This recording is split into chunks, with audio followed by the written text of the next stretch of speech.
여러분 안녕하십니까? 황교 MBC 뉴스투데이입니다. 먼저 오늘의 주요 뉴스입니다. 학교 비정규직 노조가 임금과 수당 인상을 요구하며 쟁의에 돌입했습니다.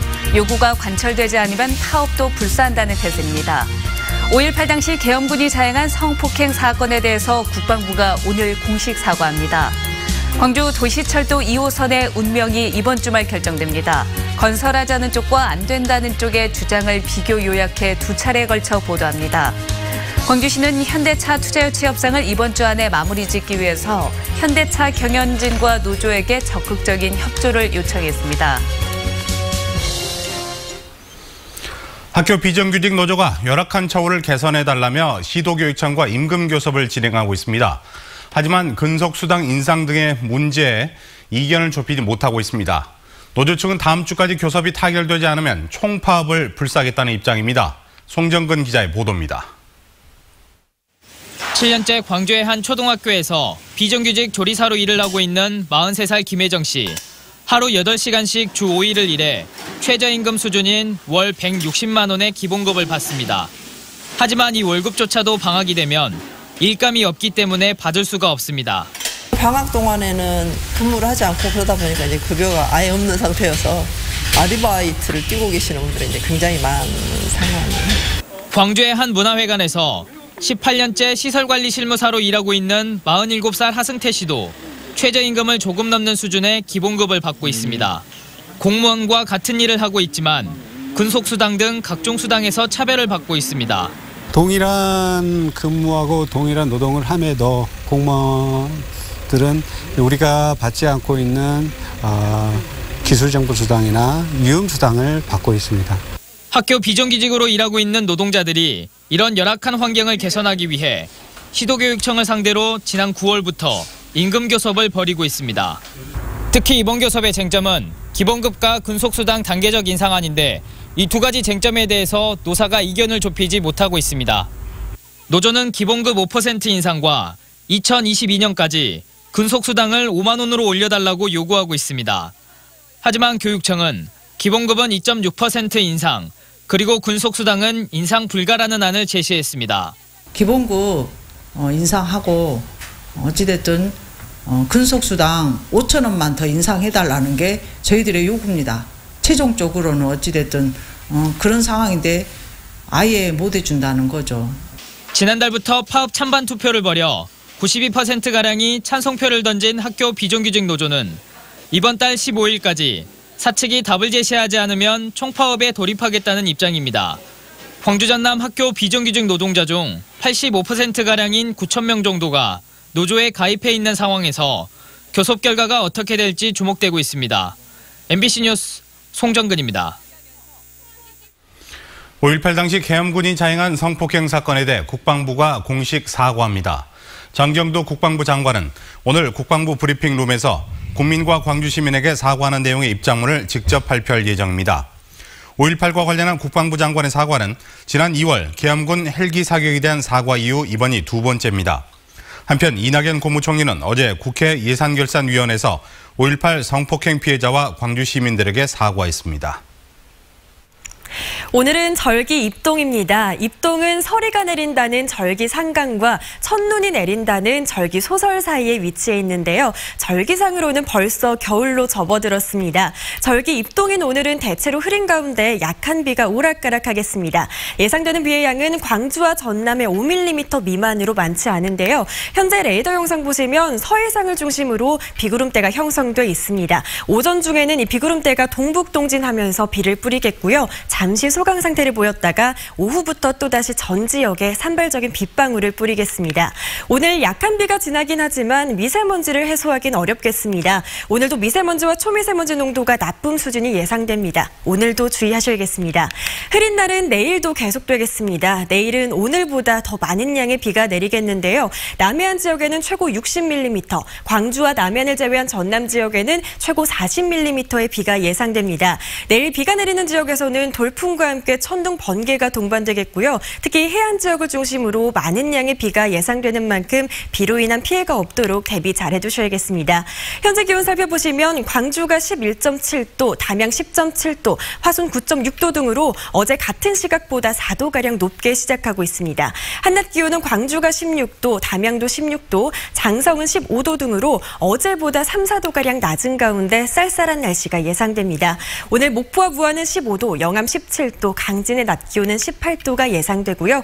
곡성과 구례는 17도가 예상됩니다. 날씨였습니다. 광주 도시철도 2호선의 운명을 가를 공론화 토론이 임박했습니다. 찬반양 측은 각각의 주장을 담은 자료를 만들어 시민 참여단에게 제공했고 결정권을 쥐고 있는 참여단도 개별적으로 학습에 들어갔습니다.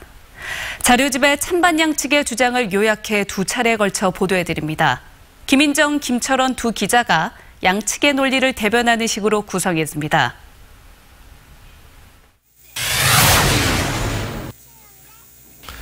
광주시가 계획 중인 도시철도 2호선은 달랑 2칸짜리 초미니 경전철입니다. 이걸 만드는데 2조 원을 쓴다는 겁니다. 차라리 청년 일자리 창출과 복지 예산 등 미래 세대를 대비하는데 이 돈을 쓰는 게 낫지 않겠습니까? 달랑 2칸, 틀린 말은 아닙니다. 하지만 작다고 우습게 보면 안 됩니다. 계산을 좀 해보면요. 도시철도 2호선은 하루에 최대 43만 명을 수송할 수 있는 작지만 강한 지하철입니다. 여기에 시내버스와 촘촘히 연결하게 되면 광주 시내를 30분 안에 오갈 수 있고 광주 시민 절반이 대중교통을 타게 될 겁니다. 하루 43만 명 수송이라는 건 터무니없이 부풀려진 계산입니다. 일단 차량 2칸의 좌석이 총 36개뿐입니다. 서서 타는 사람까지 승객을 꽉꽉 채워도 탈 수 있는 정원이 153명이거든요. 무슨 수로 43만 명을 실어 나른다는 거죠? 국토부 가이드라인을 기준으로 계산해 봐도 아무리 많아야 14만 4천 명으로 추정되고 있습니다. 매일매일 43만 명이 이용할 거라고 말한 게 아닙니다. 꽉 채워서 최대로 수송하면 43만 명까지 수송할 능력을 충분히 갖췄다는 뜻입니다. 수송 능력뿐 아니라 수송 수요를 봐도 하루에 23만 명은 이용할 것으로 예상합니다. 우리가 마음대로 정한 게 아니라 정부 기준에 맞춰 공인되고 검증된 기준입니다.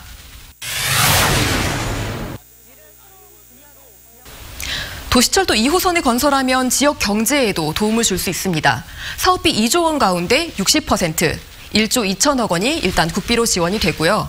건설을 안 하면 이 준다는 돈을 날리는 겁니다. 경제 유발 효과도 아주 큽니다.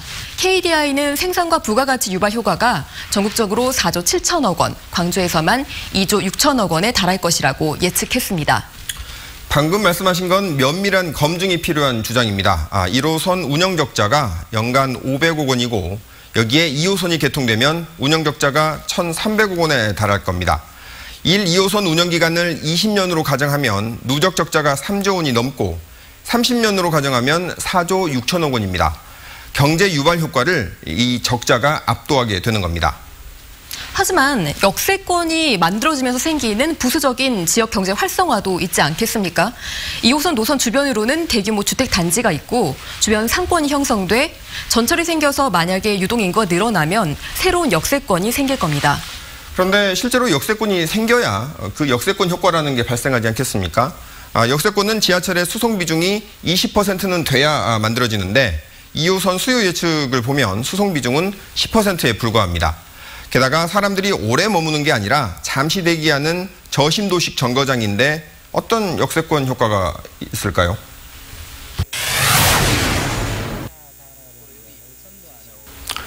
경제성에도 동의할 수 없지만 광주시 재정으로 2호선을 감당할 수 있는지도 따져봐야 합니다. 광주시 재정 자립도는 39.9%로 6대 광역시 가운데 최하위입니다. 그런데 2호선을 건설하려면 정부가 60%를 대준다고 해도 광주시가 8천억 원을 추가로 투입해야 합니다. 분명히 재정 건전성이 악화될 겁니다. 재정 자립도만 봐서는 안 됩니다. 재정 건전성을 따지는 핵심 지표는 통합 재정 수지인데 광주는 6대 광역시 중에 3위입니다. 게다가 8천억 원을 한꺼번에 투자하자는 게 아니라 6년에서 8년 동안 나눠서 투자를 하기 때문에 얼마든지 감당할 수 있습니다. 광주시가 미래에 쓸 예산을 지하철에 쏟아부으면 청년 일자리나 미래 성장 동력 확보 등은 소홀해질 수밖에 없습니다. 여기에 운영 적자까지 더해지면 지하철은 그야말로 혈세 먹는 하마가 될 겁니다. 결국 도시철도 2호선 건설은 미래 세대에게 빚만 떠넘기는 그런 일이 될 거라고 생각합니다. 감당할 수 있는 빚은 오히려 투자라고 생각합니다. 2호선을 건설하더라도 교육, 복지 그리고 일자리 분야의 투자는 전혀 위축되지 않습니다. 중기 재정 계획도 다 감안해서 세워뒀습니다. 대중교통 확대는 바로 복지의 시작이고 2호선 건설은 미래에 대한 투자라는 점도 주목해 주시기 바랍니다. 네, 다음 소식입니다. 현대차 투자유치 추진단장을 맡고 있는 이병훈 광주시 문화경제부시장이 이번 주 안에 협상을 마무리한다고 말했습니다. 이 부시장은 국회 예산심의 일정을 감안하면 더 이상 미룰 수 없다며 이같이 밝히고 협상 타결을 위해서 현대차와 노동계가 서로 수용하기 어려워하는 두세 가지 사항에 대해 조율 중이라고 말했습니다. 이용사업 광주시장도 성명을 내고 대통령과 여야가 지원에 합의했는데 광주형 일자리를 성공시키지 못한다면 역사와 국민에게 죄를 짓는 것이라며 현대차와 노조의 협조를 구했습니다. 한편 광주 지역 시민사회단체는 현대차 울산공장을 방문해 노조의 협조를 호소했고 현대차 노조는 기자회견을 갖고 광주형 일자리는 현대차의 위기라며 반대 입장을 재확인했습니다. 옛 전남도청 복원을 위한 민관합동의 실무조직이 이달 안에 출범할 예정입니다.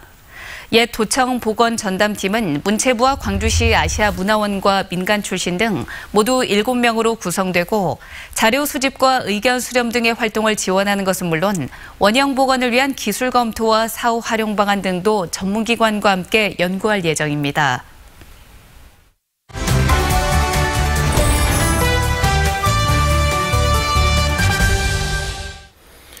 지방행정의 민주성과 효율성을 높이기 위해 제정된 지방자치법이 30년 만에 전면 개정됩니다.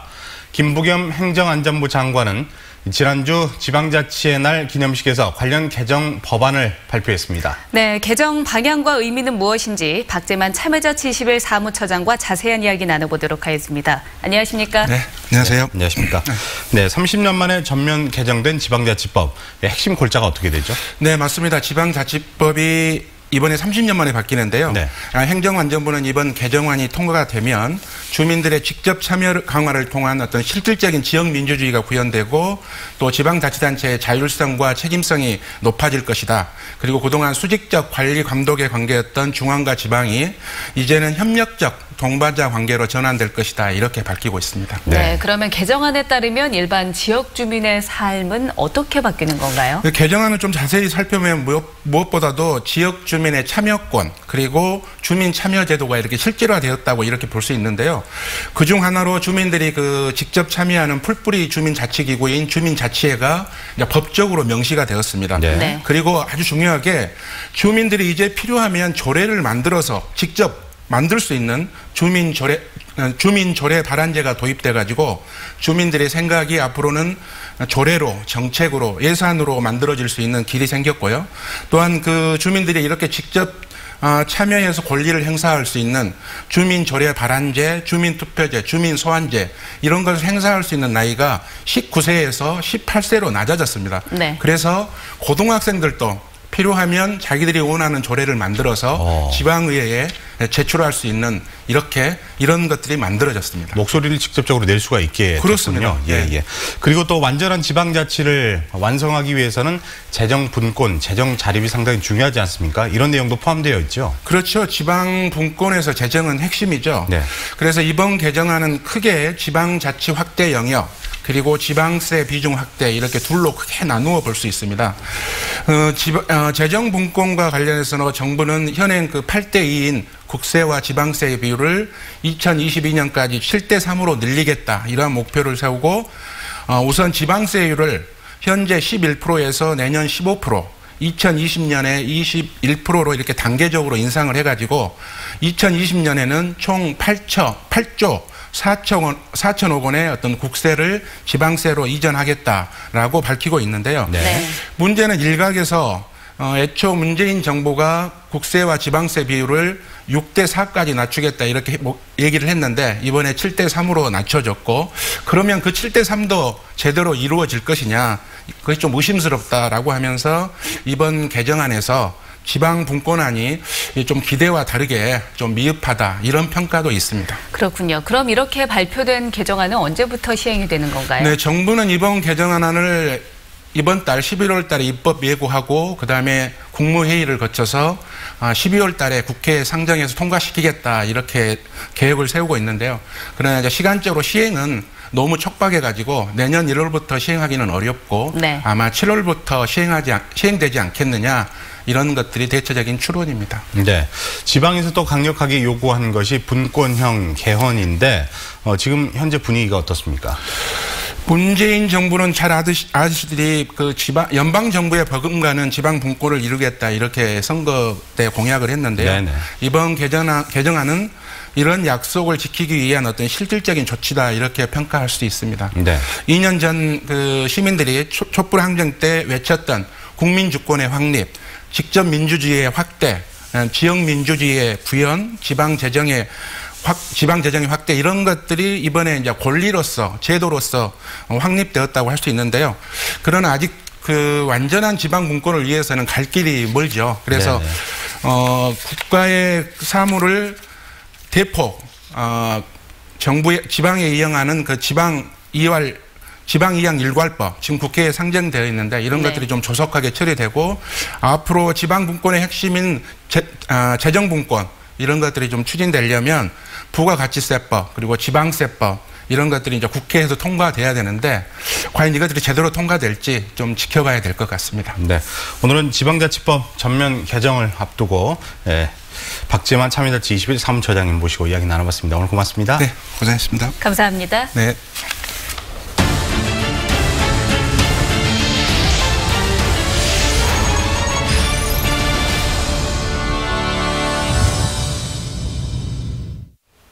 지금 영산강에서는 때 아닌 조개 구출 작업이 벌어지고 있습니다. 환경부가 지난달 말 영산강 죽산보 수문을 모두 열어 수심이 크게 낮아지면서 생긴 현상입니다.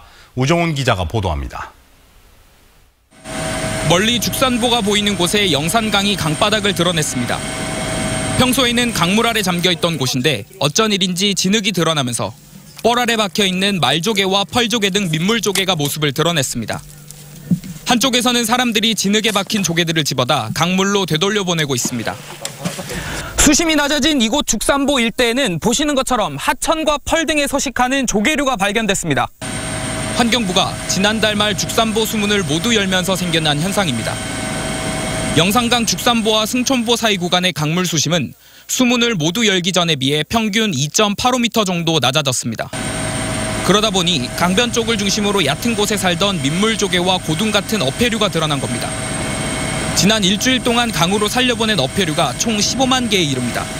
앞으로도 이 수변에 어패류가 나타나는 즉시 보이는 대로 구제를 할 것이고 수변보 쓰레기도 완벽하게 처리해서 영산강 지역이 깨끗하게 보존될 수 있도록 환경단체는 이번 어패류 구제 작업을 두고 영산강의 생태계 복원 여부나 죽산보 수문 개방 효과를 평가하기에 섣부르다는 입장입니다.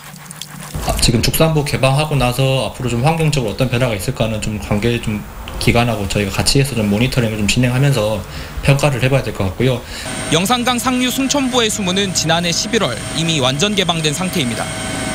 환경부는 내년 3월까지 죽산보 수문 개방을 유지한 다음 생태계 영향과 강 인근 농경지 침수 피해 등의 부작용을 조사한 다음 계속 개방할지 여부를 결정하기로 했습니다. MBC 뉴스 우종훈입니다. 광주지방법원 행정 1부는 제2순환도로 운영사인 광주순환도로 투자가 광주 세무서를 상대로 세무서가 결손금 증가액을 인정하지 않는다며 낸 소송에서 운영사의 손을 들어줬습니다. 재판부는 운영사가 맥쿼리로부터 차입한 돈의 이자율 등이 비정상적인 것으로 볼 수 없고 지속적으로 적자거나 연체이자가 발생할 수밖에 없었던 점 또한 결손금에 포함돼야 한다고 설명했습니다. 이순환도로 운영사 측은 2005년부터 2012년까지 결손금 791억 원이 늘었지만 세무서가 인정하지 않자 이처럼 소송을 냈습니다. 농민단체가 광주 광산구 금고선정 심의에 대해 특별감사를 요구하고 나섰습니다.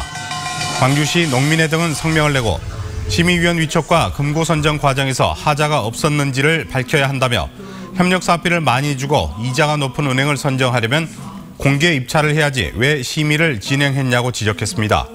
농민단체는 오늘 금고 선정 철회를 요구하며 광산구청 앞에 나락이 담긴 대형 자루를 쌓고 구의회도 항의 방문할 예정입니다. 순천만을 찾고 있는 천연기념물 흑두루미가 해마다 크게 늘고 있습니다. 지역민과 지자체가 생태 보존을 위해 뜻을 모으면서 올해만 3,000마리가 넘게 순천만을 찾을 것으로 보입니다. 김종수 기자입니다. 붉은 칠면초 사이로 비치는 까만 자태가 한 폭의 풍경화를 연출합니다. 지난달 중순부터 순천만에 자리를 잡은 흑두루미 떼가 본격적인 먹이 활동에 나선 겁니다. 매년 반복되는 흑두루미의 도래와 겨울나기는 이제 순천만의 독특한 연례 행사가 됐습니다. 다양한 생물들을 토대로 한 풍부한 먹잇감과 염생식물이 제공하는 포근한 안식처는 흑두루미들에게 매력적일 수밖에 없습니다. 남해안 전역을 이제 보호지역으로 지정을 함으로써 흑두루미가 더 넓은 지역에서 먹이를 먹고 지낼 수 있게 지금 계획하고 있습니다. 10년 전 800여 마리에 그쳤던 흑두루미는 지난해 2,100여 마리로 늘었고 겨울 손님이 연출하는 장관을 보기 위해 탐방객들의 방문도 줄을 잇고 있습니다. 깨끗한 경관과 계절의 힘에 이끌려 흑두루미들이 찾고 있지만 인간과 동물의 공생도 눈여겨볼 대목입니다. 특히 친환경 쌀로 이루어진 먹이 공급 등 지자체와 지역민이 생태보전의 밑그림을 그려가면서 흑두루미 개체수도 점차 증가하고 있습니다. 겨울마다 지역을 찾는 손님 맞이를 위해 친환경별을 곳곳에 뿌리고 가림막을 쳐주면서 수확기를 갓 벗어난 농민들도 더불어 바빠졌습니다. 이에 맞춰 지자체도 흑두루미 보호 활동을 적극 지원하고 나서면서 순천만과 철새들이 생태적 교감을 이뤄가고 있습니다. 남북 생태 교류의 중심축으로서 람사르 습지도시를 알리는 매개체로서 흑두루미의 역할이 커지고 있는 가운데 인간과 동물의 공생이 주는 의미 있는 교훈이 다시 한번 주목받고 있습니다. MBC 뉴스 김종수입니다. 아시아의 저명한 문학인들이 광주에서 평화를 노래합니다. 국립아시아문화전당은 오늘부터 사흘 동안 아시아의 문학작가들이 참석한 가운데 아시아 문학 페스티벌을 연다고 밝혔습니다.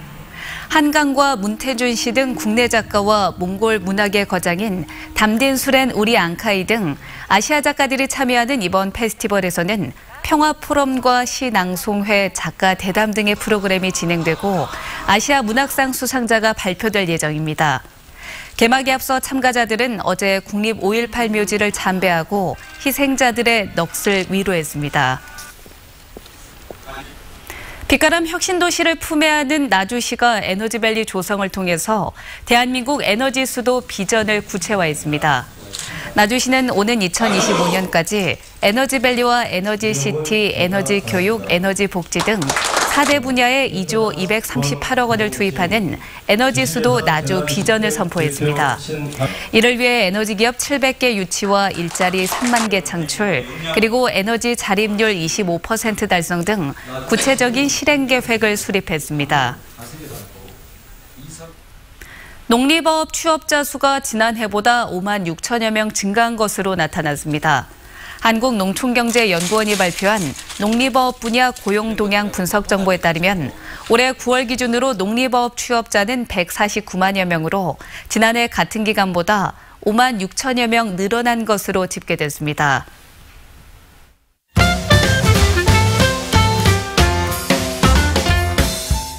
배추와 당근, 마늘, 대파 등 김장 채소들의 가격이 평년보다 비쌀 것이란 전망이 나왔습니다. 한국농촌경제연구원 농업관측본부에 따르면 올해 배추나 대파 등은 지난해에 비해 출하 면적이 줄어 출하량도 감소했고 당근은 폭염 등 기후 영향으로 생산량이 18%가량 줄었는데요. 이로 인해 배추 10kg당 5,500원 등 채소 가격이 지난해보다 2배 가까이 올라 김장을 하지 않고 김치를 사 먹는 가정도 늘 것으로 예측됐습니다. 재사용이 가능한 장난감을 판매하거나 다른 장난감과 교환하는 장난감 나눔 축제가 이번 주 토요일 동구 다목적 체육관에서 열립니다. 에코백 만들기, 페이스 페인팅 등 체험 부스가 운영되고 어린이 인형극과 마술쇼도 함께 진행됩니다. 지리산 국립공원 사무소가 12월 31일까지 탐방객의 차량을 하산 지점까지 가져다주는 차량 이동 서비스를 운영합니다. 서비스 구간에 따라 이용료가 달라지고요. 전화 예약이나 현장 접수 후 주차비 등을 부담하면 이용할 수 있습니다. 독창적인 현대 발레 무대를 선보여온 그린 발레단이 이번 주 토요일 광산문화예술회관에서 공연 그 강에 살고 싶다를 초연합니다.